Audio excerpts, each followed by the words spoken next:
Sir, maawa na po kayo sa akin. Kailangan ko po ang trabahong ito. May sakit po ang asawa ko. Nag-iipon po ako ng pampagamot niya. Sir, maawa na po kayo. Kung kinakailangan ko pong lumuhod at magmakaawa, gagawin ko. Pakiusap. Buo na ang desisyon ko. Sige na, umalis ka na. Eto ang pera. Siguro naman ay sapat na yan para makapagsimula ka. Wag! Bakit mo siya bibigyan ng pera matapos niya akong pagnasahan at basusin? Akin na yan. Sige na, umalis ka na. Ay, Victor, salamat ha. Napakasinungaling mong babae ka. Mapagkunwari at maruming babae. Sumpain ka ng langit sa ginagawa mo. Hindi pwede to. Paano na ako magugustuhan ni Victor kung ganito na ang itsura ko? Hindi niya ako pwede makita ng ganito. Paano na ang mga luho ko? Kailangan ko maibalik sa dati ang katawan ko. Hindi! Taon 2016, Maynila. Dapit hapon na, kaya naman nagmamadaling umuwi si Mang Dado. Lakad takbo niya ng tinatahak ang makipot na daan, patungo sa kanilang bahay dahil sa pag-alala para sa kanyang may sakit na asawa na si Aling Tasya. Naiiwan lamang mag-isa ang babae sa bahay dahil pumapasok naman sa eskwela ang kanyang nag-iisang anak na si Mia.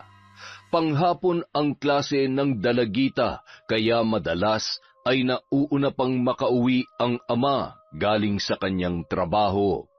Sa umaga, naaasikaso pa ni Mia ang kanyang nanay kaya bago pumasok ang dalaga ay inihahanda niya na ang mga kakailanganin noon para hindi na yon mahirapan pang magkikilos. Tasya, asawa ko, nandito na ako. Kumusta na ang pakiramdam mo? Ayos ka lang ba? Ayos lamang ako. Kagaya ng dati. Hindi maganda ang pakiramdam ko pero kaya pa naman. Kakayanin. Para kung nahihilo at hirap pa rin akong makabangon. Mabuti na lang at may nilagang halamang gamot si Mia at medyo naibsan ang pagkahilo ko. Buti at may mga tinanim tayong sambong. Malaking tulong din yun sa akin.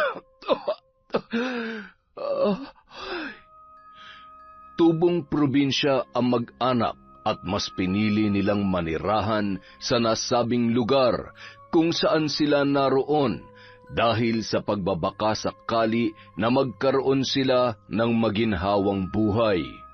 Ngunit tila doble pa ang hirap na kanilang nararanasan dahil mababa lamang ang sahod na kinikita ni Mang Dado bilang janitor sa isang kumpanya.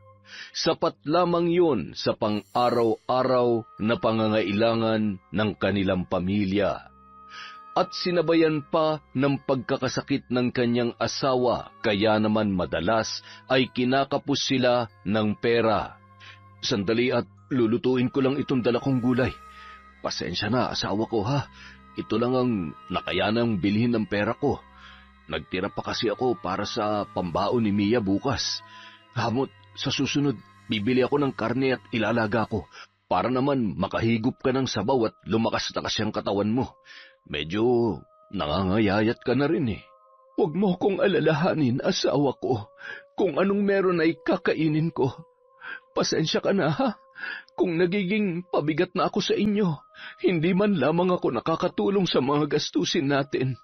Kung hindi sana ako nagpumilit na umalis tayo ng probinsya ay hindi sana tayo maghihirap ng ganito. Ano ka ba? Huwag mo nang sisihin ang sarili mo. Kaya natin to. May awa ang Diyos. Malalampasan natin ang lahat ng problema. Sana lamang ay makalubag-lubag tayo para mapatingnan na kita sa doktor. Umupo si Mang Dado sa tabi ng kanyang asawa at hinimas-himas ang buhok ni Aling Tasya. Hinagkan niya yun sa noo bago siya nagpatuloy sa pagluluto ng kanilang hapunan. Kinabukasan, maagang gumising si Mang Dado para mag-asikaso ng kanilang almusal, habang ang anak naman nilang si Mia ay mahimbing pang natutulog. Bago siya umalis ay ginigising na niya ang dalaga para asikasuhin si Aling Tasya. Pagkatapos pakainin ni Mia ang kanyang ina, ay mabilis nitong tinapos ang mga gawaing bahay bago siya pumasok sa kanyang eskwelahan. Napakasipag ng dalaga at halos maluhaluhang pinagmamasdan ni Aling Tasya ang kanyang anak. Mia, anak, halika nga dito saglit. Pasensya ka na kung ikaw na ang gumagawa ng mga yan. Kung kaya lang sana ni nanay ay, hayaan mo, pag gumaling na ako, pag-aaral na lamang ang aatupagin mo. Mag-aral ka na mabuti, anak, ha? Ayaw ko nang danasin mo ang hirap na pinagdadaanan namin ng tatay mo kung sakaling magkakaroon ka na ng sarili mong pamilya pagdating ng araw.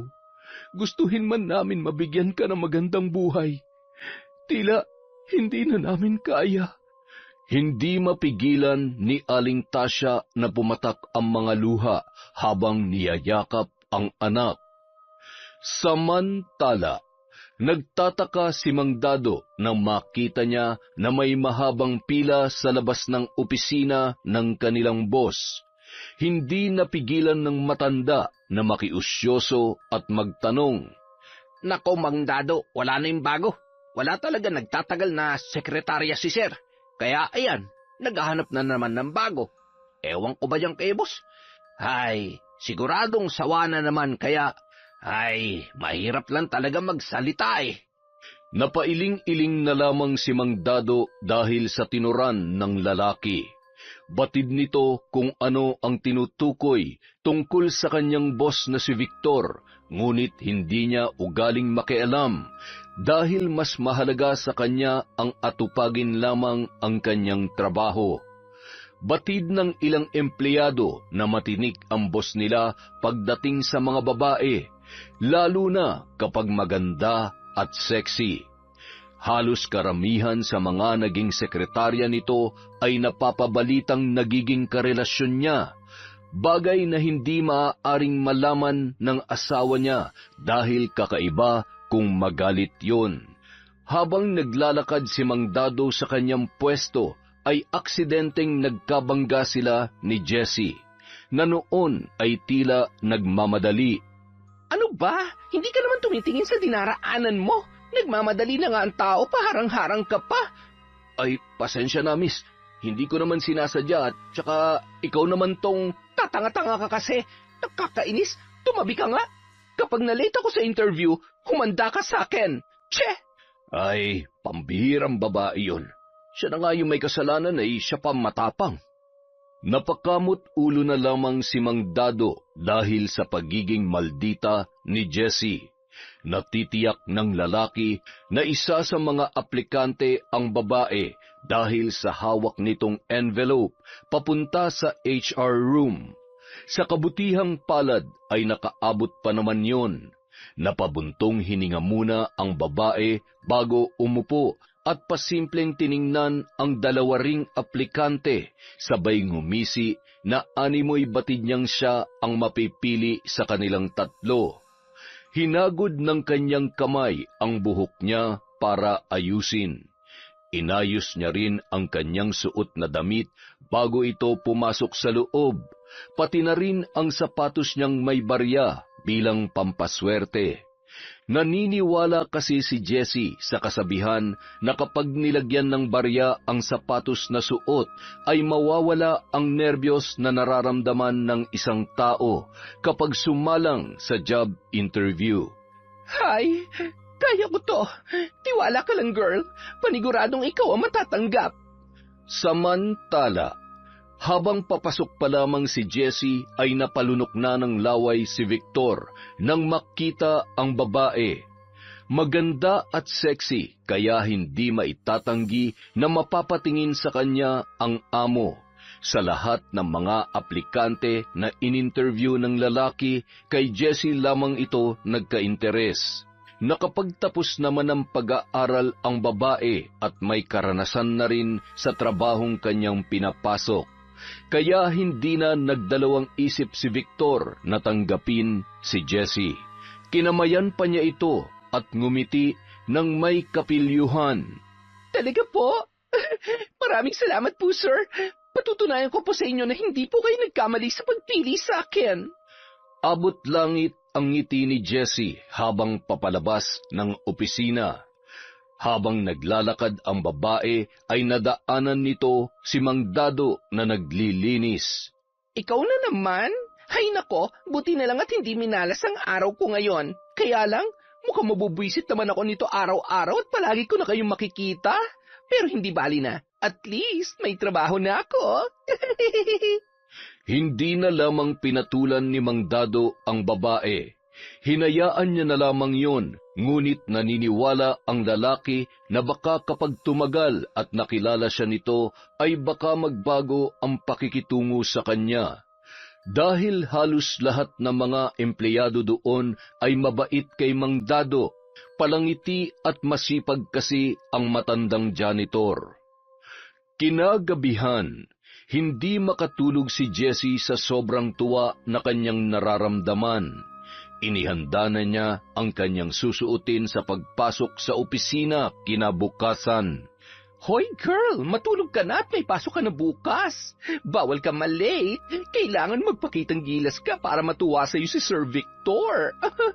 Ang pogi niya pa naman kahit medyo may edad na. Ang sarap pumasok kapag araw-araw kang makakakita ng pogi. Hay, loka ka talaga, self. Pag yan nalaman ng boyfriend mo, lagot ka. Kinabukasan, maagang nag-asikaso si Jessie. Maaga rin siyang nakarating sa opisinang kanyang papasukan. Sa katunayan, siya ang kauna-unahang dumating doon. Habang naghihintay si Jessie na magbukas ang kumpanya, sakto namang kararating lamang ni Mang Dado. Binati niya ang babae, ngunit matipid na ngiti lamang ang itinugon noon. Ilang minuto lang, nagsidatingan na rin ang mga empleyado at pumasok na ang lahat sa loob. Habang si Jessie ay nasa tabi at pinagmamasdan ang kanyang mga katrabaho sa kanilang mga ginagawa, maya-maya pa ay tinawag siya ng isang babae at sinimulan na ang pagtuturo sa kanya ng mga dapat niyang gawin at tandaan. Madali lang naman pala mga gagawin. Kayang-kaya ko yan. Sisiw lang sa akin yan. Huwag ko lang makita yung matandang yon at masisira ang araw ko. Ewan ko ba, naaalibadbaran talaga ako sa kanya.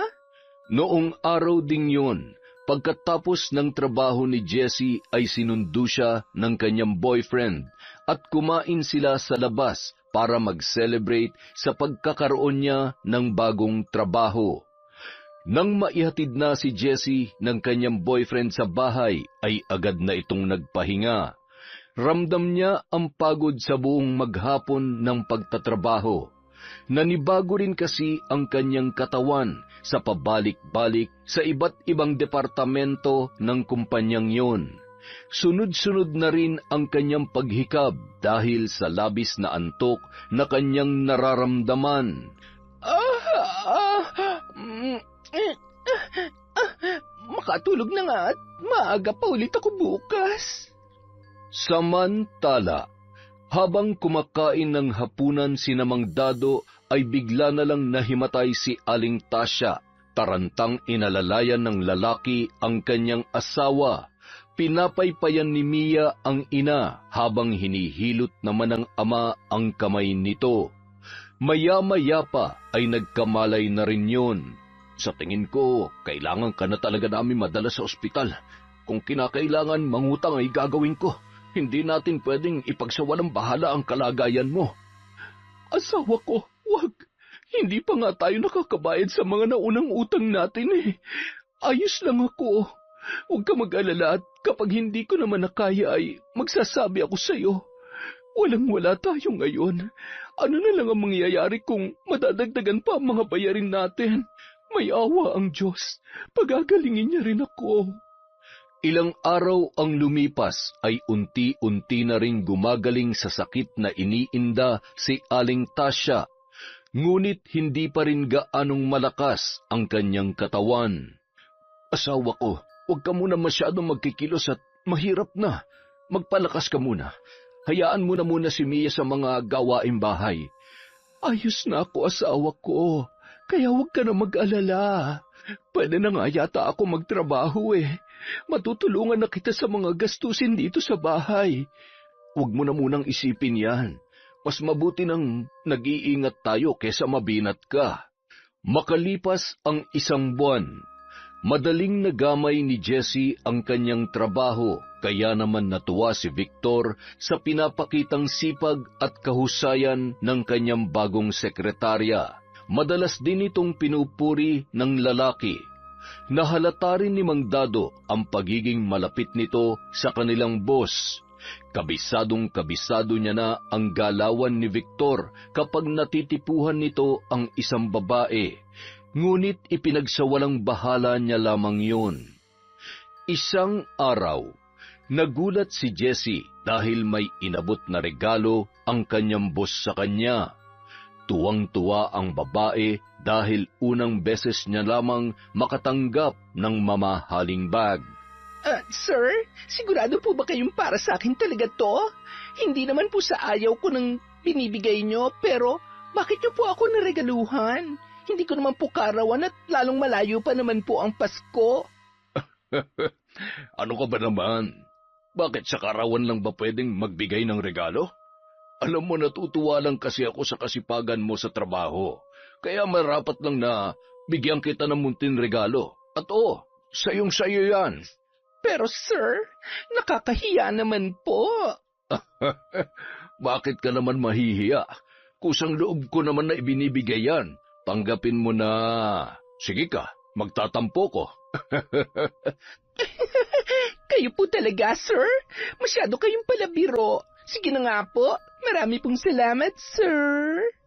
Noong una ay hindi binigyan ng mali siya ni Jessie ang pagiging mabait ni Victor sa kanya. Nasundan pa ang araw na yon, at kung ano-ano pa ang binibigay sa kanya ng kanyang amo. Isang beses, niyaya rin siyang kumain noon sa labas. Noong una ay ayaw niyang pumayag kasi baka magalit ang asawa ni Victor at pag-isipan pa sila ng masama. Lalo na't nakarating sa kanya na selosa yon. Naging mapilit naman ang kanyang boss, kaya sa huli ay napapayag din siya noon. Hay, bahala na nga. Wala namang makakakita sa amin. At saka, ang hirap naman tumanggi sa napakapogi kong boss.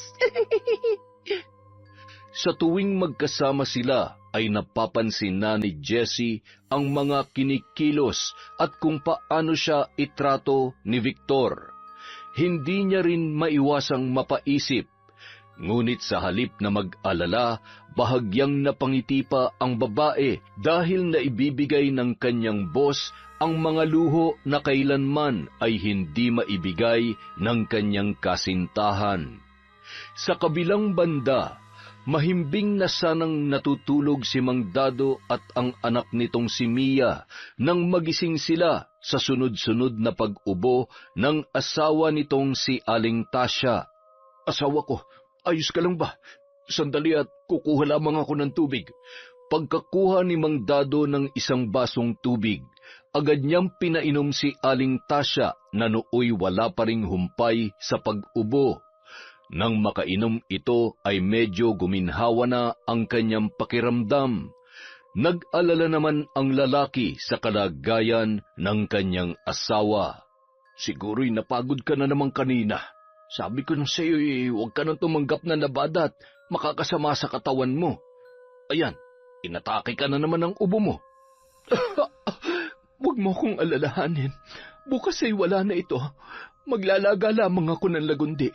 Huwag ka na mag-alala. Sige na, matulog ka na at maaga rin ang pasok mo bukas. Pinipigil ni Aling Tasya ang kanyang ubo dahil sa ayaw na nitong maistorbo ang tulog ng kanyang mag-ama. Lumabas na lamang siya ng kwarto at nagtungo sa kusina para maglaga ng lagundi. Pagkatapos niyang uminom ay naramdaman niya ang pagluwag ng kanyang paghinga at nawala na ang pangangati ng kanyang lalamunan. Kaya't ilang minuto lang ay bumalik na rin siya sa kanyang higaan at nakatulog na ang babae. Nang sumunod na araw, Bago mag-uwian, pinapunta ni Victor si Jessie sa kanyang opisina at kagaya ng dati ay may ibinigay na naman ito sa babae. Sakto namang nag-uwian na ang mga empleyado at nagpaiwan naman si Jessie dahil may kailangan pa siyang tapusin. Sir, sobra-sobra naman po ang ginagawa at binibigay niyo sa akin. Ayoko pong isipin na higit pa sa sekretary ang turing niyo sa akin. Pero ano po bang ibig sabihin nito? Ang totoo, naguguluhan na rin po ako. Tatapatin na kita, Jessie. Gusto kita. At oo, kahit hindi ko sabihin, alam kong ramdam mo naman ang paghanga at pag-aalaga ko sa iyo.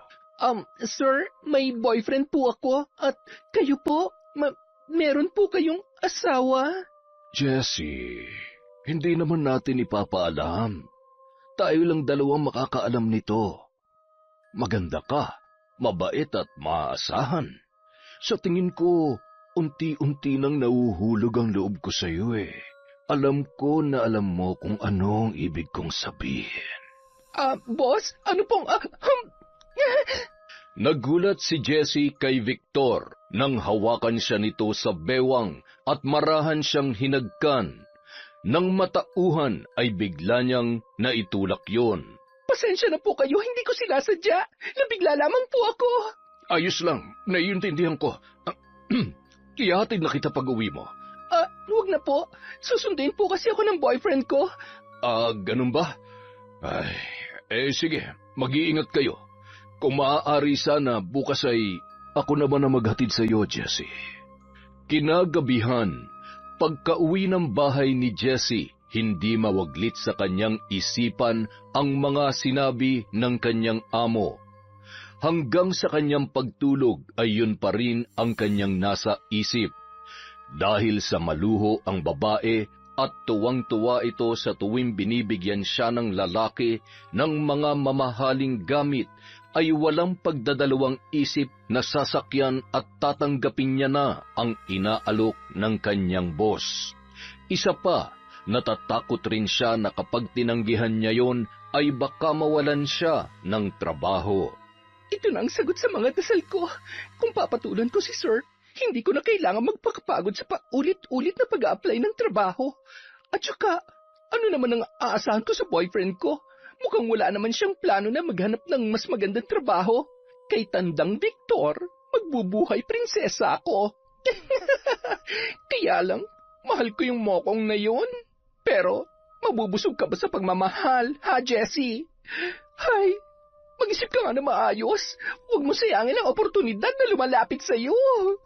Kinabukasan, lalong nag-ayos at nagpaganda si Jessie. Bago pumasok sa opisina ni Victor, ay matagal niya munang tinitigan ang sarili sa salamin. Siniguro niya na mas lalong magagandahan sa kanya ang lalaki. Halos lumuwa naman ang mata ni Victor na tinititigan ang magandang hubog ng kanyang katawan. Biglang isinara ni Victor ang pinto ng kanyang opisina at agad na hinila at mahigpit na niyakap si Jessie. Mukhang lalo ka yatang nagpaganda at nagpabango ngayon ah. Hindi naman. Ikaw talaga lagi mo na lang akong pinubola.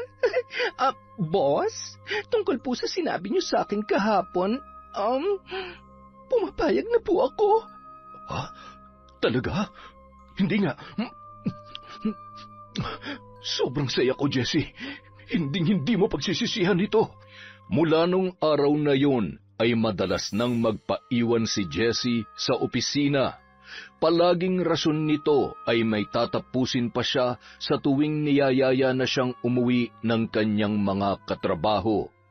Ngunit nakikipaglandian lamang pala yon kay Victor. Hindi rin mapigilan ng kasintahan ng babae na magtampo dahil madalas nang late itong umuwi at wala na silang oras para lumabas. Minsan, nauuwi pa sa away ang kanilang pag-uusap.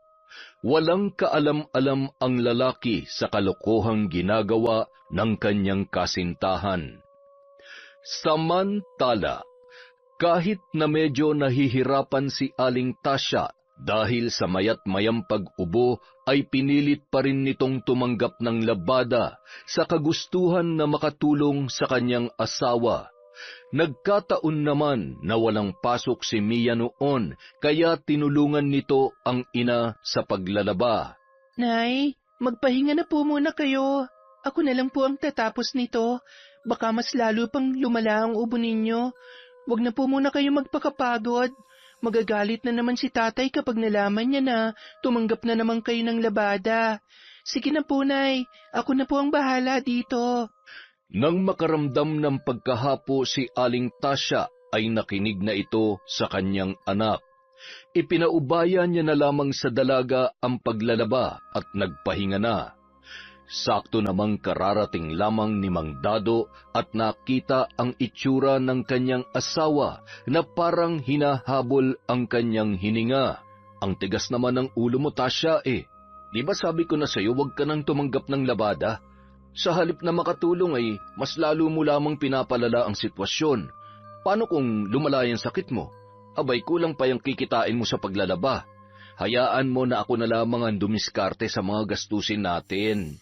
Oo nga, Nay. Ayaw niyo kasi makinig eh. Sinabihan ko na nga po kanina na huwag na maglaba at mapapagod lang siya. Nahihiya daw po siya sa inyo, Tay. Pakiramdam niya daw po, pabigat na siya sa atin. Oh, ayan. Pinagtutulungan niyo na naman ako mag-ama. Sige na, pasensya na. Gusto ko lamang naman na makatulong. Hindi ko naman akalain na... Sino ba naman ang gustong maging pabigat at... Ay, asawa ko, mas mahalaga sa amin ang anak mong kaligtasan mo. Kaya utang na loob, huwag mo nang pilitin ang sarili mo. Tingnan mo, sa halip na tuluyang kang gumaling ay nagkakasakit ka na naman. Sige na, tumahan ka na.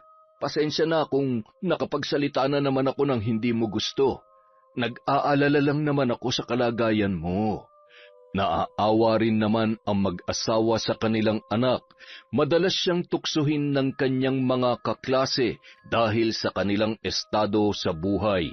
Ni hindi man lamang nila mabilhan ng bagong uniforme ang dalaga at maging ang butas na sapatos ay pinagtsatsagaang suotin ni Mia.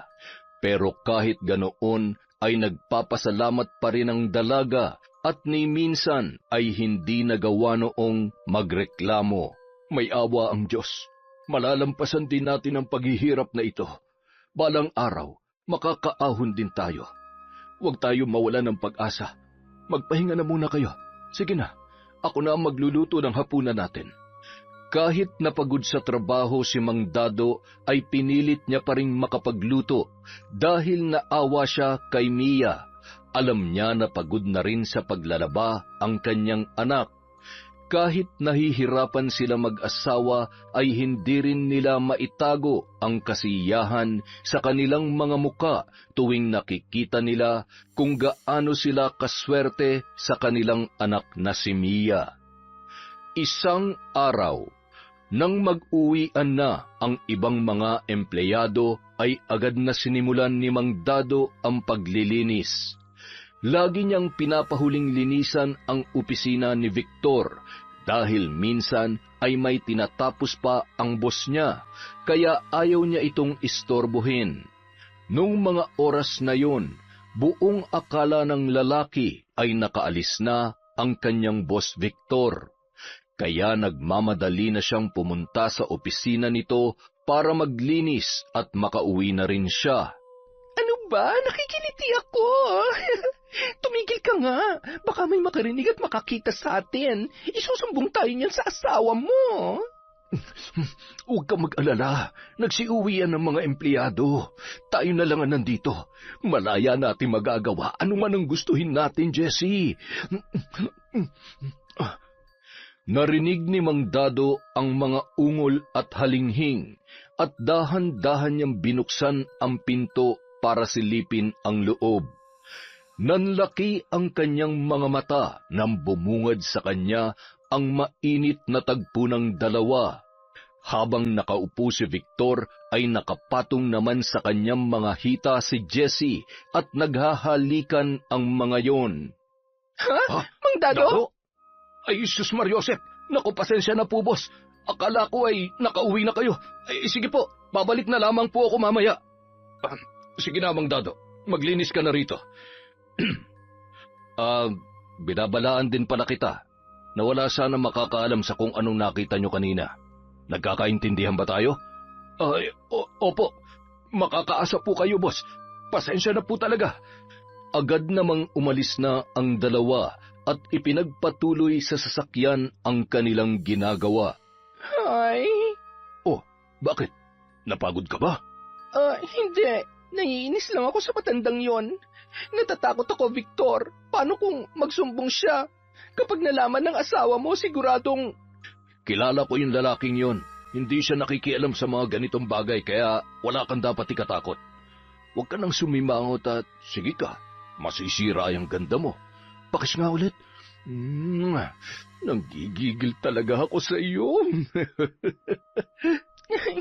Ikaw talaga? Kinabukasan, habang naglilinis ng banyo si Mang Dado, sakto namang pumunta doon si Jessie para mag-ayos ng sarili bago pumasok sa opisina. Pataray na tinanong ni Jessie ang lalaki nang makita niya na parang kakaiba ang pagtitig nito sa kanya. Bakit ba kung nasan ako ay lagi ka nalang sumusulpot? Sinusundan mo ba ako? Mang Dado, gusto ko lang ipaalala sa inyo na kung ako sa inyo, itikom nyo na lang talaga yung bunganga nyo para naman hindi kayo mawalan ng trabaho.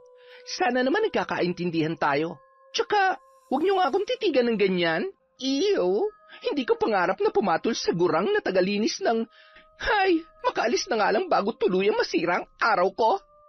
Amang mahabagin, patawarin niyo po ang babaeng ito sa kanyang mga sinasabi. Umiling-iling na lamang si Mang Dado at pinagpatuloy ang paglilinis.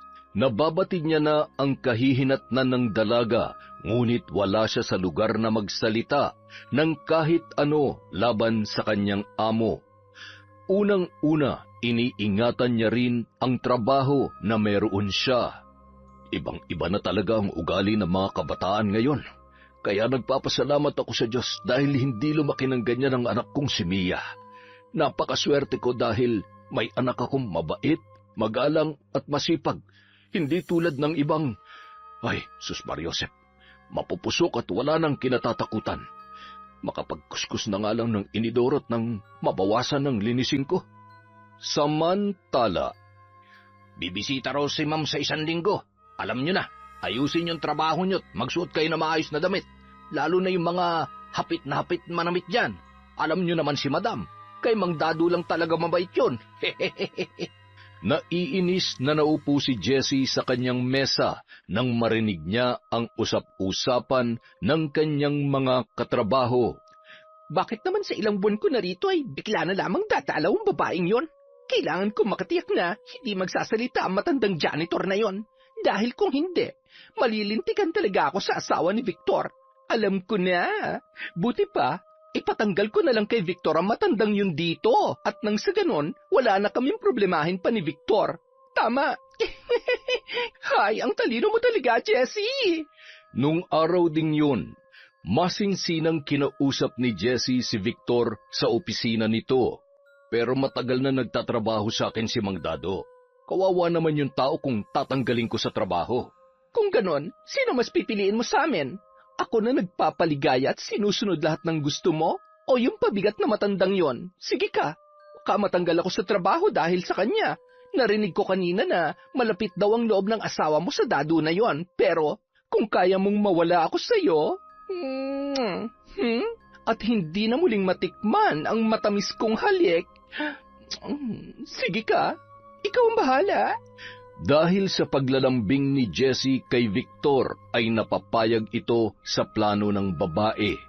Pinag-usapan nila ang planong gagawin kung papaano paaalisin si Mang Dado.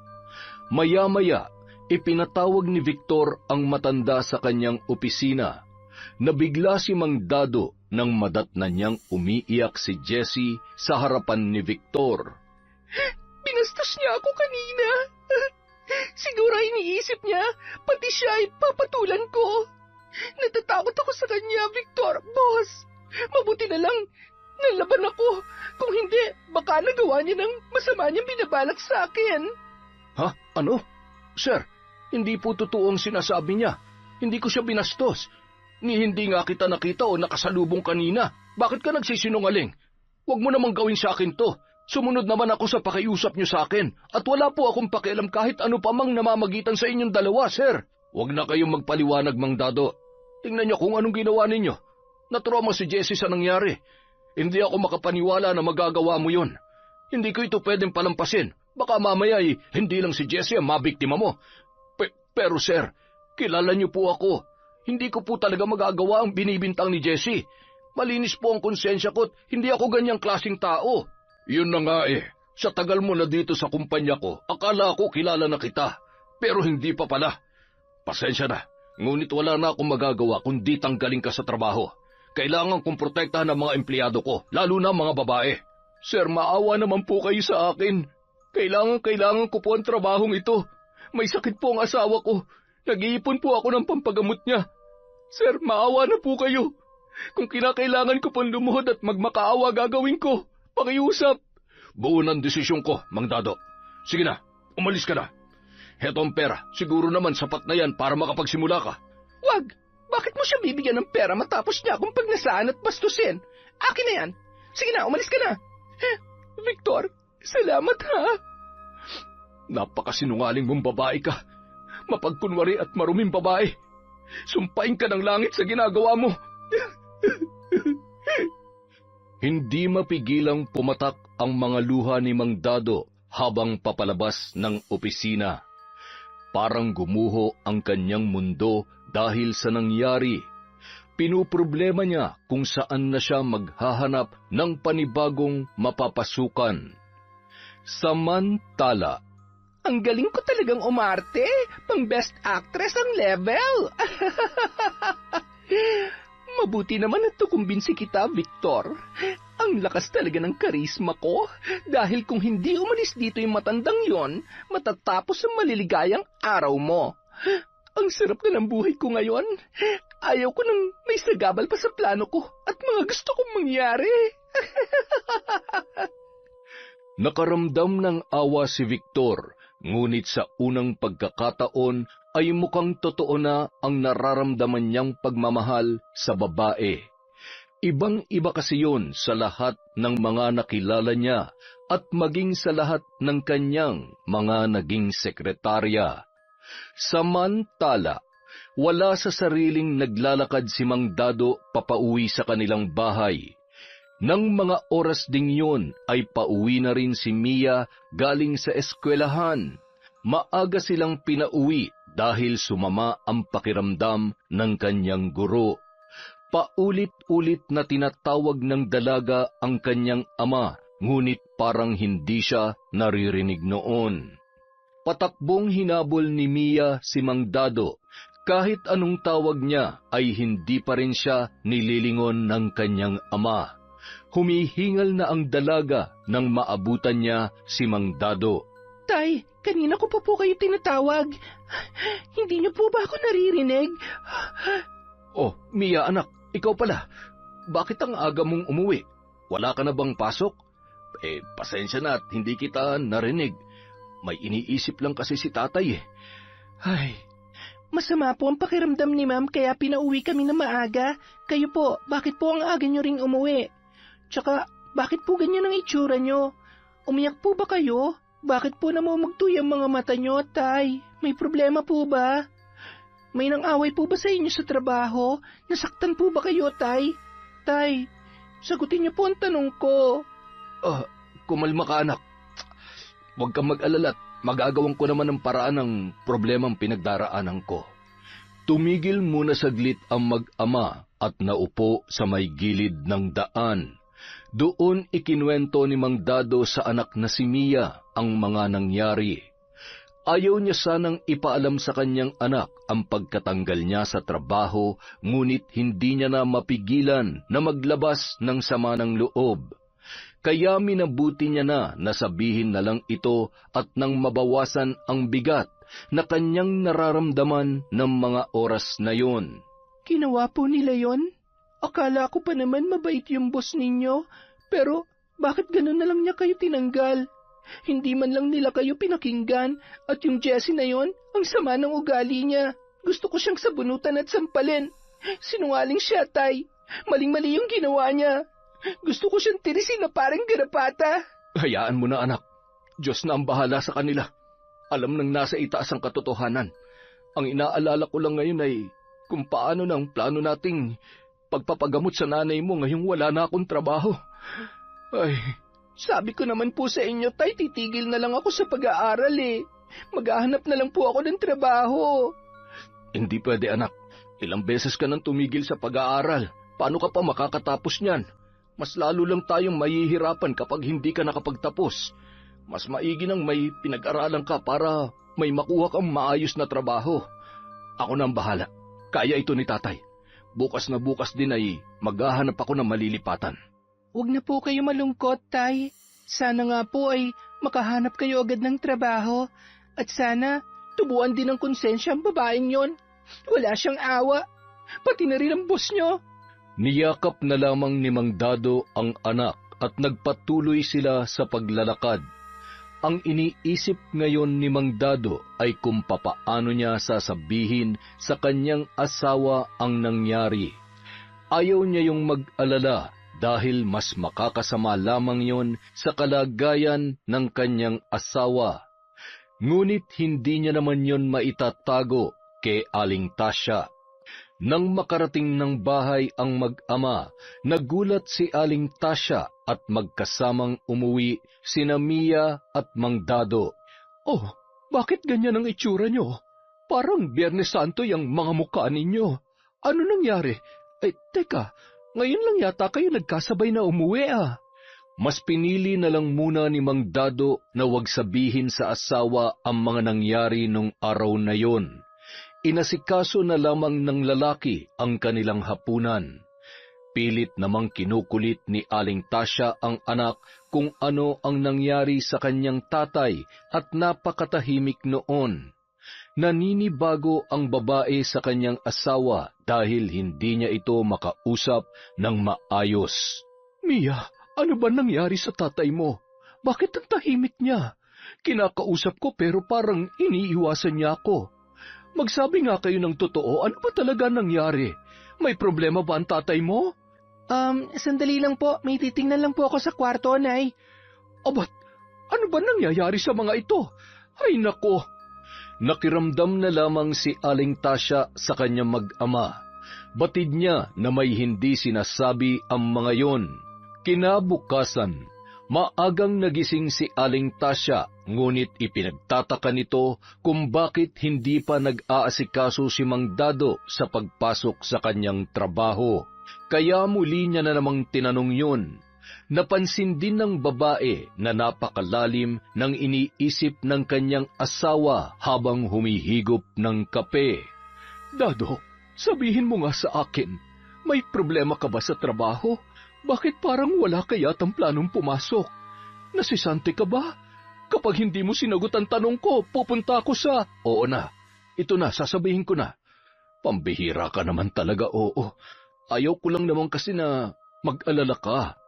Ayaw niyo ako mag-alala eh. Halos hindi na ako makatulog sa kakaisip kung anong sinisikreto niyo sa akin. Ang totoo, nasisante ako dahil sa bagong sekretarya ni boss. Pinagbintangan ako na binastos ko daw siya. Hindi ko nga nakita ang anino ng babae na yung kahapon. Gumawa lang siya ng kwento dahil siguradong iniisip niya na ipagkakalat ko ang nakita kong kalokohan nila ni boss sa opisina. Sa tingin ko ay pinagkaisahan nila ako. Hindi ko lubos maisip na magagawa sa akin to ni Victor pagkatapos ng matagal ko ng pagsiservisyo sa kanyang kumpanya. Ay, buwisit na babaeng yun. Kabago-bago ang lakas ng loob. Isa rin yung boss mo na saksakan ng kakatihan sa mga babae. Hayaan mo sila. Darating din ang karma nila. Lalabas at lalabas din ang katotohanan. Mahuli nawa sila ng asawa ng Victor na yon. Kaya lamang, paano na tayo ngayon? Paano ng pag-aaral ng anak natin? Pinakalma ni Mang Dado ang kanyang asawa. Mabuti na lamang at nakinig naman ang babae. Narinig ni Mia ang pag-aalala ng kanyang mga magulang. Nagpumilit naman ito na tumigil na sa pag-aaral at magtatrabaho, ngunit hindi sumang-ayon ang ama nito. Makalipas ang isang araw, sinubukan ni Mang Dado na maghanap ng trabaho, ngunit wala siyang mapasukan. Halos wala nang tumatanggap sa kanya dahil may kaedaran na rin siya. Sinubukan naman ulit ni Aling Tasya na maglabada sa tulong ng kanilang anak na si Mia. Wala nang nagawa pa si Mang Dado kundi hayaan na lamang ang kanyang asawa kesa naman magutom sila. Tumutulong na lang din siya upang mas mapadali ang paglalaba ng kanyang mag-ina. Tasya, asawa ko, tama na yan. Maupo ka na dyan sa tabi. Kami nang bahala dito. Huwag na matigas ang ulo. Makinig ka naman sa akin. Mamaya ay uubuhin at mahihirapan ka na namang huminga niyan. Samantala, masayang-masaya naman si Jessie sa tuwing pumapasok sa opisina dahil hindi niya na nakikita ang muka ng janitor na si Mang Dado.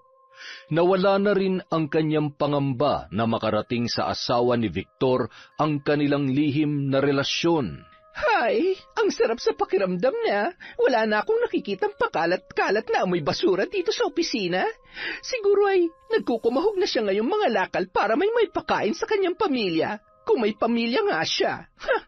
Dapat sa ganun ay nabubuhay na mag-isa dahil wala naman yun may papakain sa asawa't anak. Tumanda na't lahat-lahat bilang tagawalis ng alikabok at tagakuskus ng inidoro. Ew, so kadiri! Isang araw, muling umalis si Mang Dado para magbaka sakali na makahanap muli ng trabaho. Mia, anak! Hindi ako makahinga. Diyos ko! May dugo! Nay! Nay! Gumising ka! Tulong! Tulungan niyo po kami! Agad namang sumaklolo ang mababait nilang mga kapitbahay na tumulong upang maisugod sa ospital si Aling Tasya. Samantala, biglang nakaramdam ng hindi maipaliwanag na kaba si Mang Dado. Ilang beses na rin siyang tinanggihan ng mga sinubukan niyang pasukan.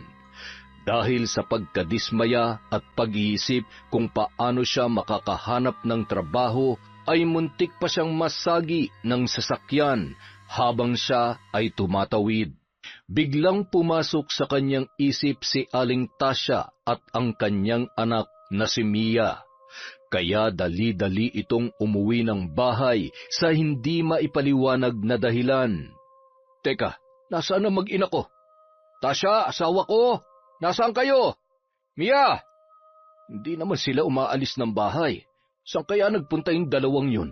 Narinig ng kapitbahay ang pagsigaw ni Mang Dado. Patakbo nitong pinuntahan ang lalaki para ibalita ang nangyari sa kanyang asawang si Aling Tasya. Humihingal pa ito habang binibigkas ang mga salita. Mang Dado, may masama po nangyari sa asawa ninyo. Isinugod po siya sa ospital. Puntahan niyo na po. Halina po kayo. Iaangkas ko na lamang po kayo sa motor. Tarantang tinungo ni Mang Dado ang ospital sa tulong ng kanilang butihing kapitbahay kung saan dinala ang kanyang asawa. Nadatnan ng lalaki ang anak na si Mia na umiiyak habang nakahiga sa kama ang babae at wala pa ring malay. Nang makita ng dalaga ang ama, ay agad niya itong niyakap at humagulgol ng iyak. Anak, ano nangyari sa nanay mo? Kumusta ang lagay niya? Nahimatay po siya kanina at sumuka po siya ng dugo, Tay. Anong gagawin natin? Saan tayo kukuha ng pera? Anong sabi ng doktor? Bakit hanggang ngayon hindi pa nagigising ang nanay mo? Posible raw ho na may kanser na sa baga si nanay. Hindi pa tumatalab yung gamot na itinurok sa kanya. Kapag hindi daw naagapan ang sakit niya, baka bumigay ang katawan niya at hindi niya nakayanin. Ayaw ko pong mawala si nanay, Tay. Halo-halo na ang nararamdaman ni Mang Dado noong mga oras na yun. Hindi niya na alam kung saan siya kukuha ng pera na pampagamot para sa kanyang asawa. Hindi niya naman maaaring pabayaan si Aling Tasya. Maraming gagawing test sa asawa niya at mahaba-habang gamutan ang kailangan. Kaya matatagalan bago mailabas sa ospital si Aling Tasya. Kailangan nila maghanda ng malaking pera. Dahil sa pangyayaring yon ay napilitan si Mia na tumigil sa pag-aaral para mabantayan ang kanyang ina sa ospital. Mia, anak, ikaw na muna ang bahala sa nanay mo. May pupuntahan lamang ako saglit. Asawa ko, magpalakas ka. Gagaling ka. Magagamot ng doktor ang sakit mo. Huwag ka mag-alala sa gastusin dito sa ospital, ha? Mahal na mahal kita. Hindi naman mapigilang mag-alala ni Aling Tasya para sa kanyang asawa. Hindi nito alam kung saan kukuha ng malaking halaga si Mang Dado. Dado, ilabas niyo na lamang ako dito sa ospital. Maayos ng pakiramdam ko. Malaki pang babayaran natin kapag tumagal pa ako dito. Hindi pwede, mahal ko, kahit magkano pa magastos natin. Ang mahalaga'y gumaling ka. Ang pera, pwede yung makuha kahit saan. Basta, gagawa ako ng paraan. Kahit na ano gagawin ko para lamang makakuha tayo ng pambayad dito. Makalipas ang ilang oras, sa isang opisina na pinuntahan ni Mang Dado. Nagpapatawa ka ba, tanda? Ikaw mag-a-apply ng trabaho? Nako, magsasayang lang ako ng oras sa'yo. Ano naman ang magagawa mo sa liit ng katawan mo? Isang ihip lang ng hangin matutumba ka na. Kailangan dito yung malalakas. Ay nako, buti pa umalis ka na. Naaalibadbaran ako sa'yo. Unti-unti nang nawawalan ng pag-asa si Mang Dado. Tumulong man ang kanilang mga kapitbahay na nag-aabot ng maliliit na halaga na makakadagdag sa kanilang gastusin, ay kulang na kulang pa rin. Makalipas ang mahigit 1 linggo, hindi pa rin nakakalabas ng ospital si Aling Tasya at mas lalong nadadagdagan ang kanilang bayarin. Lalo din lumalala ang kanyang kalagayan. Nagpaalam si Mang Dado na uuwi muna sa bahay at makalipas ang maghapon ay hindi pa rin yon bumabalik ng ospital. Kaya nag-aalala na si Mia para sa kanyang ama. Minabuti nitong umuwi muna ng bahay at tingnan ng ama habang naroon ang isa sa mga kaibigan ng kanyang nanay. Laking panlulumo niya nang madatnan ang kanyang ama na hawak ang kutsilyo at umiiyak. Tila ba nawawala na yun sa kanyang sarili para pagtangkaang tapusin ang kanyang buhay. Tay, anong ginagawa niyo? Kung nahihirapan na kayo sa sitwasyon natin, hindi yan ang solusyon. Hindi po ba kayo naaawa sa amin ni nanay? Paano na lang kung iiwan niyo kami? Tatay, may sakit si nanay. Kapag nawala ka, anong gagawin ko sa inyo? Paano ko kayo ipapalibing, ha? Iiwan niyo ba talaga kami sa ganitong kalagayan? Patawarin mo ko, anak, kung naging mahina ako't makasarili. Nasa kagustuhan kong takasan ang problema natin. Hindi ko nainisip na mas lalo ko lamang pinabibigat ang sitwasyon. Patawarin niyo ko, anak. Gulong-gulo na ang utak ko. Wala akong kwentang ama at asawa. Patawarin mo ko. Tay, kailangan ko po kayo. Huwag niyo po kaming iiwan ni nanay.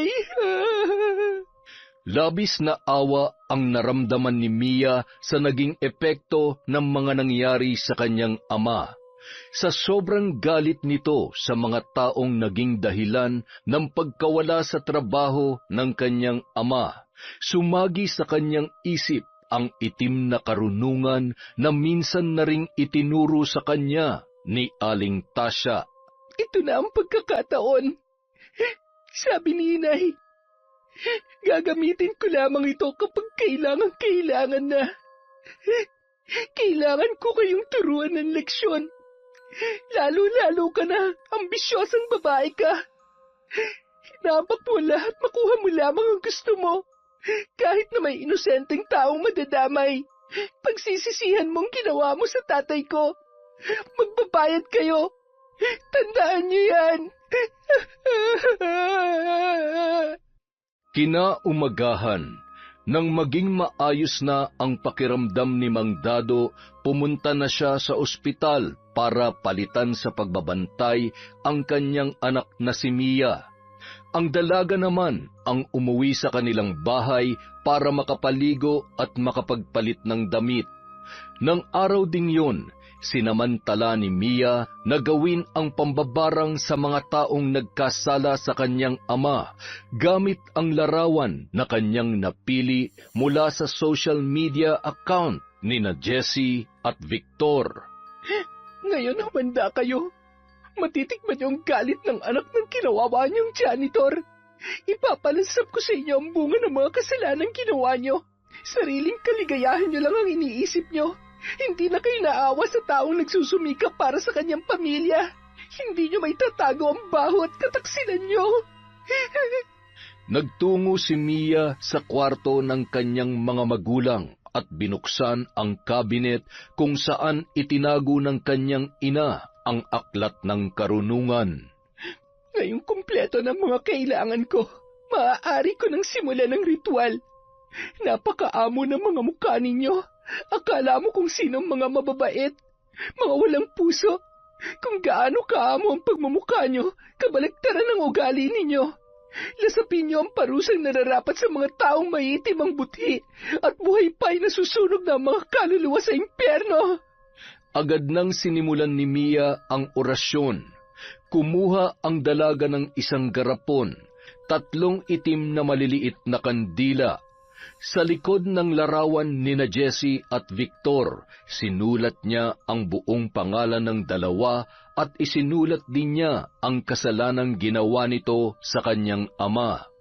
Nilagay niya sa loob ng garapon ang 3 kandila at sinindihan. Inilagay niya rin ang litrato ng dalawa at unti-unti yung sinunog. Habang nasusunog ang mga litrato ay unti-unti ring nauupos ang mga kandila. Nang matunaw na ang kandila at naging abo na ang mga litrato, tsaka niya inilagay ang 3 kalawanging pako. Hinipan ng 3 beses ng dalaga ang garapon bago niya ito tinakpan. Naghukay si Mia kung saan niya ibabaon ang garapon. Pagkatapos niyang ibaon sa lupa, ay muli siya nag-usal ng isang orasyon.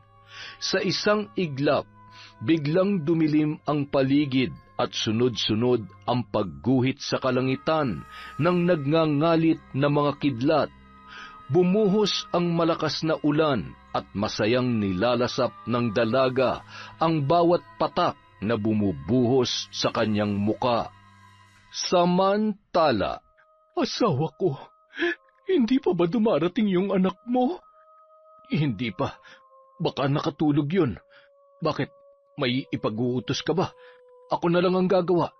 Hayaan na muna natin si Mia para makapagpahinga muna siya sa bahay. Wala naman. Bigla lamang akong kinabahan. Pakiramdam ko may nangyayari na hindi maganda. Hindi ko maipaliwanag pero palagay ko ay may ginagawang kakaiba si Mia sa mga oras na ito. Ramdam ni Aling Tasya kapag may gumagalaw ng aklat ng karunungan. Bakas sa muka ng dalaga ang galit habang kinukwento nito sa ina ang nangyari kay Mang Dado kahapon. Sa tono ng boses ng anak ay parang nais nitong maghiganti. Siguro naman ay hindi niya gagawin yan. Masyado mabait ang anak natin at alam niya naman na hindi magandang maghiganti. Marahil ay nabigla lamang siya dahil sa nangyari kahapon. Huwag ka mag-alala, hindi ko nagagawin pa yon. Dahil hindi na ako magiging duwag pa. Alam kong may dahilan ng Diyos kung bakit kailangan nating dumaan sa ganitong uri ng pagsubok. Samantala, habang naglalandian sina Jessie at Victor sa loob ng opisina, biglang nakaramdam ng pananakit ng binti ang dalaga. Aray! Ang sakit! Bakit hindi ko maigalaw ang mga paa at binti ko? Ano nangyayari sa akin? Victor, tulungan mo ako! Ah! Sinamahan naman ni Victor si Jessie papunta sa klinik. Kinarga niya pa yun, kaya nagkatinginan ang ilang mga empleyado at palihim na napapangisi. Iniisip kasi nila na nag-iinarte lamang ang babae. Ilang sandali lang ay bigla na ring nakaramdam si Victor ng pananakit ng kanyang mga paa. Aray, ang sakit! Ano nangyayari sa akin? Bakit parehong-parehong sakit na nararamdaman namin ni Jessie? Nurse, tulungan mo ako! Ang kirot! Nang parehong nasa klinik na ang dalawa ay nagkatinginan pa sila. Pareho silang nagtataka sa kanilang nararamdaman. At kahit na pinainom na sila ng gamot ay hindi pa rin mawala ang sakit na parang mababali ang kanilang mga buto sa tuwing igagalaw nila ang kanilang mga binti. Makalipas ang 2 araw, hindi muna pumasok si Jessie sa trabaho dahil halos hindi na nito maigalaw ang kanyang buong katawan. Unti-unti niya ring napapansin ang paglobo ng kanyang mga hita, paa at kamay at maging ang kanyang muka ay namamaga na rin. Tumulo ang luha ng babae nang makita ang sarili sa salamin. Nawala ang napakagandang hubog ng kanyang katawan. Maging ang kanyang pinakaiingatang muka ay hindi rin nakalampas. Hindi pwede to. Paano na ako magugustuhan ni Victor kung ganito ang itsura ko? Hindi niya ako pwedeng makita ng ganito. Paano na mga luho ko? Kailangan ko may balik sa dati ang katawan ko. Hindi! Hindi normal ang paglaki ng katawan ni Jessie, kaya alam niya na may kakaibang nangyayari sa kanya. Kaya lang ay hindi niya matukoy ang dahilan ng pagbabagong yon. Isang araw, hindi na kinaya ni Jessie ang pananakit ng kanyang buong katawan. Wala siyang ibang mahingian ng tulong dahil kahit ang kanyang kasintahan ay itinakwil na siya at nakipaghiwalay na nang malaman nito ang kanyang pinaggagawa. Pinandirihan nito si Jessie at tuluyan ng iniwan. Kaya kahit na nahihirapan ang babae, ay nagpumilit itong pumunta sa opisina ni Victor para humingi ng tulong. Nanlaki ang mga mata ng lalaki nang makita niya ang dalaga. Maging ang kanyang mga katrabaho ay nagulat at muntik nang hindi makilala si Jessie. Jessie, ikaw ba yan? Ano nangyari sa'yo? Bakit ganyan ang itsura mo? Ano bang kinain mo, tumaba ka na ng ganyan? Hindi ito normal na taba, Victor. May kakaibang nangyayari sa akin. Ngunit hindi ko alam kung ano at bakit. Tulungan mo ako. Hirap na ako. Pareho lamang tayo. Gabi-gabi palagi akong nananaginip na masama.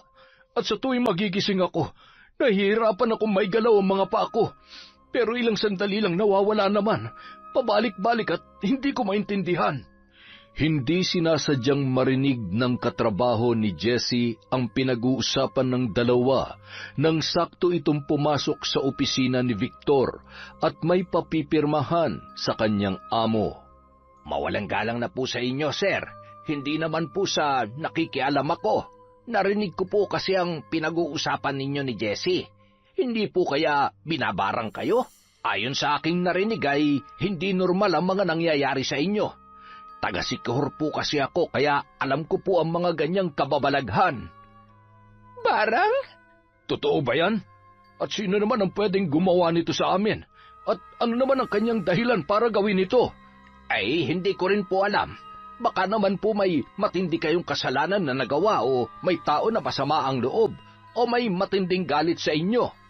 Muling nagkatinginan ang dalawa. Doon lamang nila naisip na posibleng naghihiganti si Mang Dado dahil sa nangyari sa kanya. Samantala, Nang makarating sa ospital si Mia ay agad na kinumpronta ni Aling Tasya ang kanyang anak. Mia, anak, tapatin mo nga ako. Pinakialaman mo ba ang aklat ng karunungan? Ginamit mo ba yon? Sabihin mo sa akin ang totoo. Patawarin niyo po ako, inay, kung sinaway ko ang bilin ninyo. Gusto ko lamang po silang turuan ng leksyon. Paglalaruan ko lang sila, hindi ko naman po sila papatayin.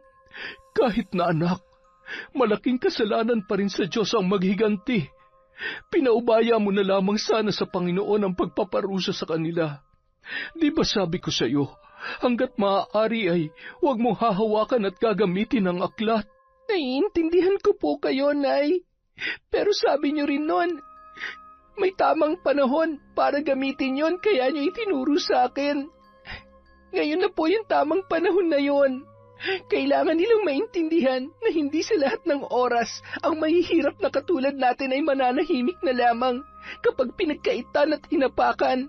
Kaya tayo minamaliit dahil hindi tayo lumalaban, Nay. Wala nang nagawa pa si Aling Tasya kundi yakapin ang anak para pakalmahin yun. Tahimik na ipinagdasal na lamang niya ang kanyang anak at inihingi ng tawad sa Panginoon. Sakto namang pagdating ni Mang Dado na may dalang magandang balita. Nakahiram ng pera ang lalaki sa kanyang kaibigan, kaya mabibili niya na ang ibang gamot na kakailanganin ng kanyang asawa. Makalipas ang 1 linggo, magkasamang nagtungo sina Jessie at Victor para humingi ng tulong sa isang albularyo. Walang kaalam-alam ang asawa ng lalaki dahil kasalukuyang nasa ibang bansa yun nung mga panahong yun. Sa tulong ng koneksyon ng lalaki, hindi sila nahirapang makahanap ng manggagamot. Gusto lamang kayong turuan ng leksyon ng may gawa nito sa inyo. Ano man ang naging kasalanan niyo sa taong ito, dapat na ninyong ituwid. Dapat rin kayong humingi ng tawad para mapawalang bisa ang sumpa na ikinabit sa inyong mga katawan. May ideya ba kayo kung sino ang taong ito? Opo, alam namin kung sino may gawa nito sa amin. Hindi ko naaalamin kung ano nagawa niyong kasalanan sa kanya. Kapatawaran ang susi sa lahat ng ito. Nababatid ko na hindi naman sukdulan ng galit sa puso ng taong ito. Gusto lang talaga niyang bigyan kayo ng leksyon at mapagtanto ninyo ang inyong nagawang kasalanan. Gamit ang isang medalyon, nag-usal ng panalangin ang matandang manggagamot. Tinusok niya ng karayom sa katawan si Jessie. Nanlaki ang mga mata ng babae nang makita na walang humpay ang pagbulwak ng tubig at pag-agos nito mula sa kanyang katawan. Ilang sandali lang, unti-unti na yung nanumbalik sa normal. Samantala, si Victor naman ay dahan-dahang hinihilot ng matanda ang kanyang mga binti. Hindi ko masisiguro na hindi nababalik ang sumpa sa inyong katawan. Hanggat hindi binabawi ng mambabarang ang sumpa, ay paulit-ulit lamang ang mangyayari at posibleng mas lumala pa. Kaya wag na kayo mag-aksaya ng panahon. Puntahan niyo na siya at humingi na kayo ng tawad. Kagaya ng sinabi ng manggagamot, bago umuwi ang dalawa ay dumiretso sila sa bahay ni Mang Dado para humingi ng kapatawaran. Pagkarating nila roon ay wala silang nadatnan. Nalaman nila sa isang kapitbahay ni Mang Dado na nasa ospital ang mag-anak, kaya naman wala na silang inaksayang panahon at agad na nagtungo sa nasabing ospital. Nagulat sina Mang Dado nang makita nila ang dalawa. Sir Victor? Jessie? Anong ginagawa niyo dito? Ang lakas din ng loob ninyo na magpakita pa sa ama ko. Hindi niyo alam kung anong hirap ang binigay niyo sa tatay ko. Lalong-lalo ka na malanding babae. Muntikan ng kitlin ng tatay ko ang kanyang buhay dahil sa inyo. Patawarin mo ako sa nagawa ko sa tatay mo. Mang Dado, pinagsisisihan ko na po ang ginawa ko sa inyo. Natakot lamang po ako kasi... Dado, humihingi ako ng kapatawaran sa inyo. Napakalaki ng nagawa naming kasalanan. Taus-puso akong humihingi ng tawad. Mia, patawarin mo kami. Nakikiusap ako na bawiin mo na ang sumpa sa amin. Alam na namin na ikaw ang bumabarang sa amin. Pangako, magbabago na ako.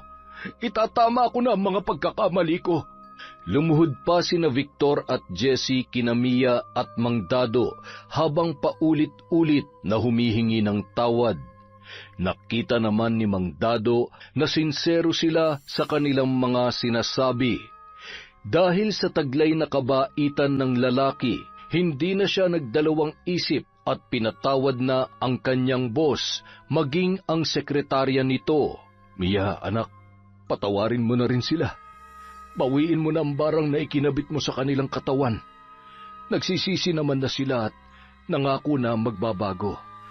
Sige na, anak. Ako nang nakikiusap sa iyo. Hindi, Tay. Hindi po yun ganun kadali. Kailangan pa nilang pagbayaran ng mga ginawa nila sa inyo. Kulang pang lahat ng yon.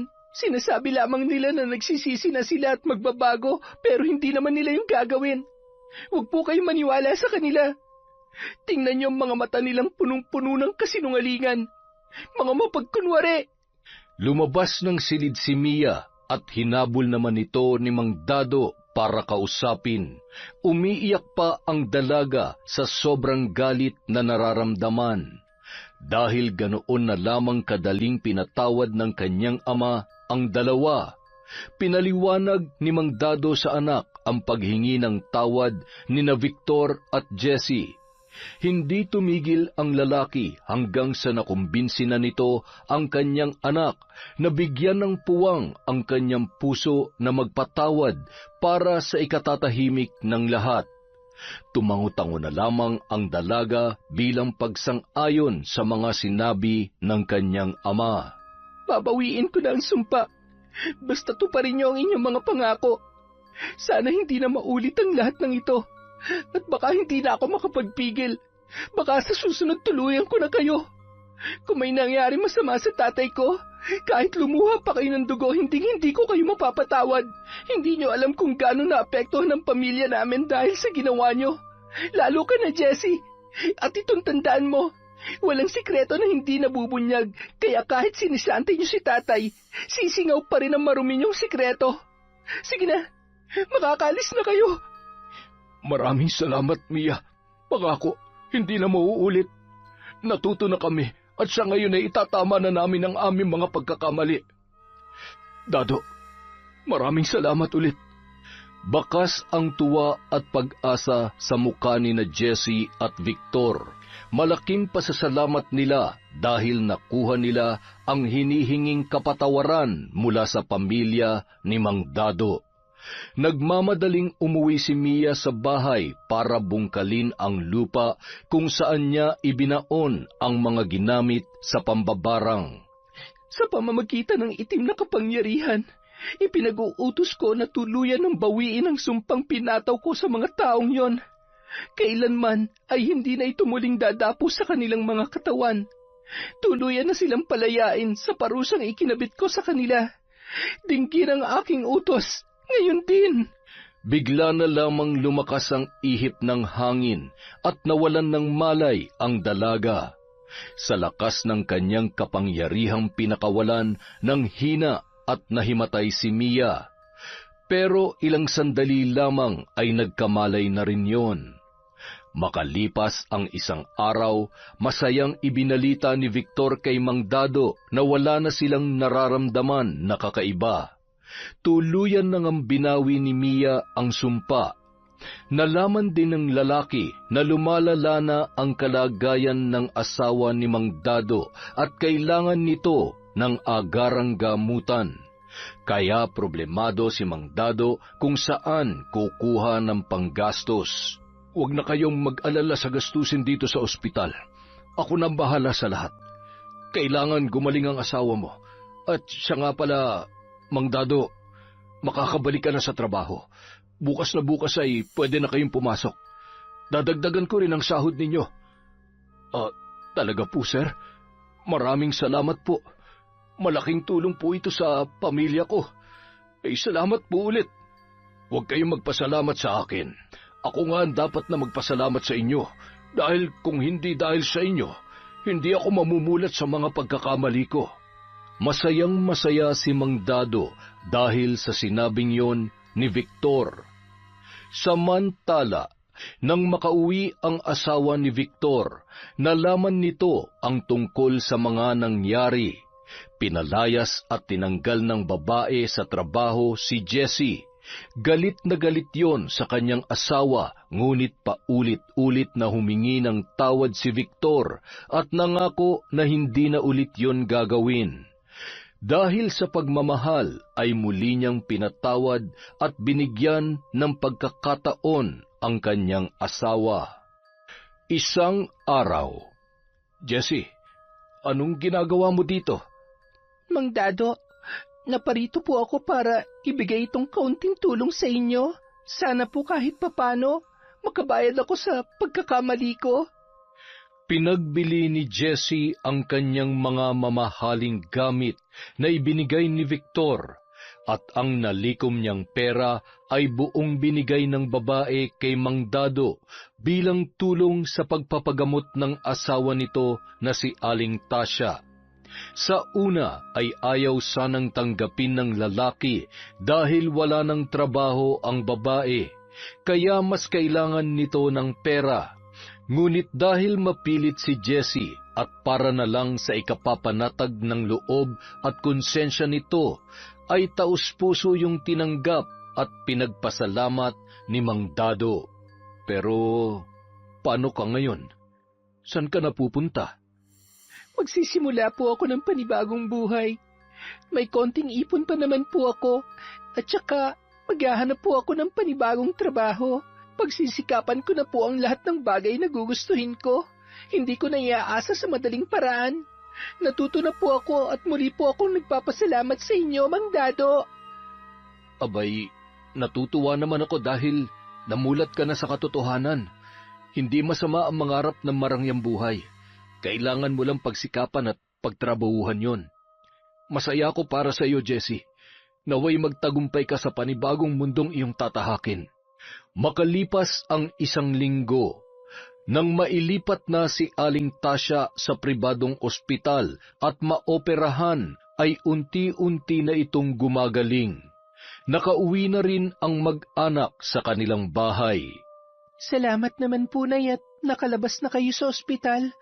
Dininig ng Diyos ang aking panalangin. Sa kabila ng pagkakasala ko sa Kanya, hindi niya pa rin tayo pinabayaan. Napakabuti po talaga ng Panginoon. Walang imposible basta buo ang paniniwala at pananalig mo sa Kanya. Oo, anak. Kailanman ay hindi niya tayo iniwan. Kaya nga matagal ko nang tinalikuran ang pambabarang. Matagal na akong nagbalik loob sa Kanya dahil alam kong siya lamang ang mas higit na makapangyarihan. Kaya labis ako nagsisisi na minsan kong itinuro yun sa iyo. Kaya nung nalaman ko na ginamit mo ang itim ng karunungan, hindi nawala sa puso ko ang pangamba at mag-alala para sa iyo. Huwag niyo na pong sisihin ang sarili niyo, Nay. Ang mahalaga po, lahat tayo ay natuto sa mga pagkakamali natin. Mahal pa rin tayo ng Diyos, higit pa sa pagmamahal natin sa Kanya. Basta, magpalakas na po kayo at mangako kayo sa akin na hindi na ulit kayo magkakasakit.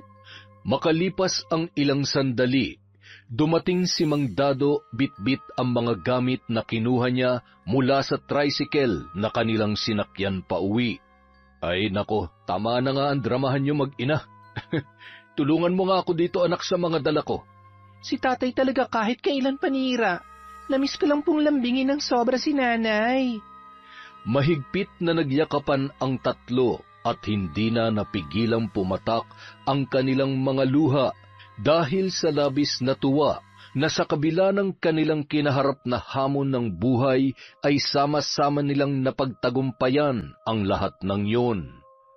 Makalipas ang 6 na taon, sa tulong ng binigay na scholarship ng kumpanyang pinagtatrabahuhan ni Mang Dado, ay nakapagtapos na ng kolehiyo bilang isang nurse si Mia. Mamimiss ka namin, Dado. Alam mo naman na malapit kayo sa lahat ng empleyado dito. Hinding-hindi namin makakalimutan ang kabaitan nyo, lalo na ng misis ko. Matutuwa siya kapag nalaman niyang ganap ng Nurse si Mia. Imbitahan nyo rin kami kapag blessing na ng bahay nyo, ha? Oo naman ho. Sigurado ho yun. At saka, ngayong aalis na ako ay wag na kayong babalik sa dati ninyong kalokohan at ay nako, mahirap na po yun. Ay nako, malabo na mangyari yun. Kinalimutan ko na ang bahaging yan ng buhay ko. Nako, hindi na ako makakahanap ng kasing bait at kasing ganda ng misis ko. Isa pa, alam nyo naman kung paano magalit yun.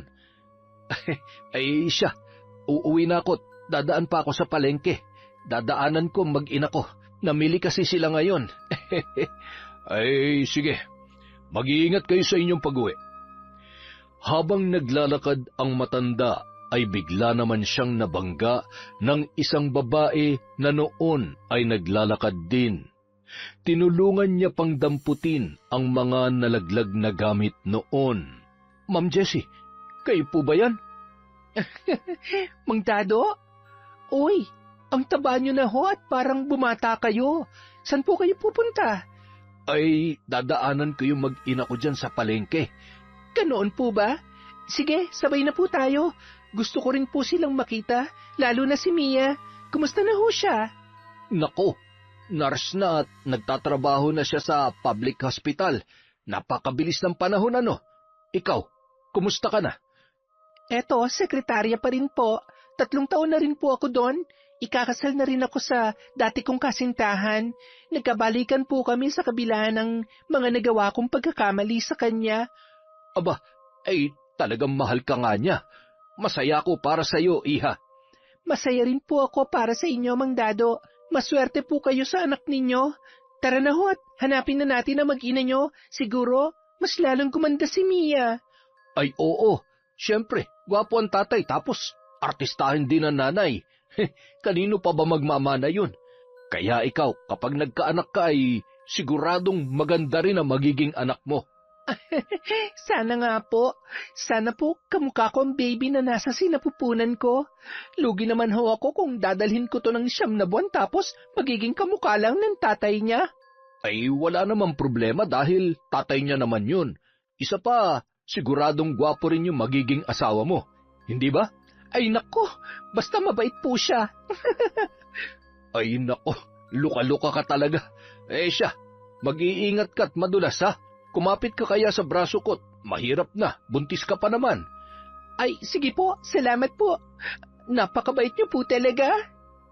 Samantala, habang namimili ang mag-ina ay napatingin yon sa isang direksyon, sabay kinalabit ni Aling Tasya si Mia.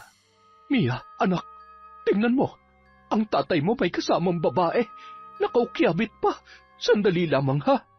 Babae? Nasaan? Nay, sandali. Hintayin niyo po ako, Nay. Hoy, bitawan mo ang asawa ko. Ang kapal ng mukha mo, Dado. Kung kailan tumanda na tayo, tsaka mo pa nagawa mang babae. At ikaw babae ka, papatol ka na lang din dito sa kulubot na at hindi na nga yan. Aling Tasya? Hindi niyo na po ba ako naaalala? Ako po ito, si Jessie. Ikaw? Pati ba naman ang asawa ko aagawin mo rin sa akin? Napakaingay mo naman. Hindi mo naman nilulugar ang pagsiselos mo. Ay, Diyos ko. Mag-aasawa ng pogi tapos magsiselos ng todo. Hindi ako nang bababae. Aksidente lamang na nagkita kami dyan sa labas ng palengke. Magkakaasawa na't magkakaanak na rin sila. Ay, edi pasensya na. Malay ko ba nakakapit yan sa braso mo Ako naman na nag-alok dahil madulas ang semento. Ikaw talaga, oo. Ate Jessie, pasensya na ho. Sige po, mauna na po kami. Ako na pong bahala sa dalawang ito. Mia, congrats ha. Ang galing-galing mo. Nakaka-proud ka. Salamat ulit at pasensya na sa mga nangyari noon ha. Kalimutan na natin yon. Sige po, ingat po kayo. Halina nga kayong dalawa. Pambihira naman talaga, oo, nakakahiya kaya. Pinagtitinginan na kayo ng mga tao. Nanay naman kasi sugod ng sugod Ewan ko nga ba dyan sa nanay mo? Para namang walang tiwala sa akin. Hoy, bati na tayo. Halikan kita ulit yan, sige ka. Huwag mo muna nga akong kausapin. Ay, halika na anak. Umuwi na tayo't hindi ko na kaya ang init. Nay, hindi naman po gaanong mainit Hindi ko na kaya ang init ng ulo ko. Tara na, tama na muna yan. Bukas na lang ulit tayo mamimili. Nak, mabuti pa, ibalik mo na yung isang bote ng toyo. Bakit po? Meron pa po ba sa bahay? Mukhang meron naman ang nanay mo eh. Abat, talagang pinapainit mo ang ulo ko, ha? Asawa ko naman. Sorry na. I love you. Anak, habang tumatagal ay lalo yatang gumaganda itong nanay mo. Maigi pa pakasalan ko na lang kaya ulit. Talaga? Pakakasalan mo ko ulit? May pambili ka ba ng singsing? Meron ka bang panggastos? Hay, tara na nga, umuwi na tayo. Sa bahay na lang natin pag-usapan yan. Maawa naman po kayo sa walang jowa. Samantala, nagtatrabaho na rin si Jessie sa isang malaking kumpanya bilang isang sekretarya. Muli rin silang nagkabalikan ng kanyang dating kasintahan at ikinasal na rin, nabiyayaan ng isang anak. Dahil maayos na ang buhay ng babae ay nagagawa na nitong bilhin ang lahat ng bagay na kanyang gustuhin. Yon, marami pong salamat sa pakikinig sa Kwentong Enteng. Pasensya na po kayo, sa susunod na po ang shoutout natin. Medyo marami lang pong ginagawa ulit si Kwentong Enteng. Again, maraming salamat po ulit mula sa Kwentong Enteng.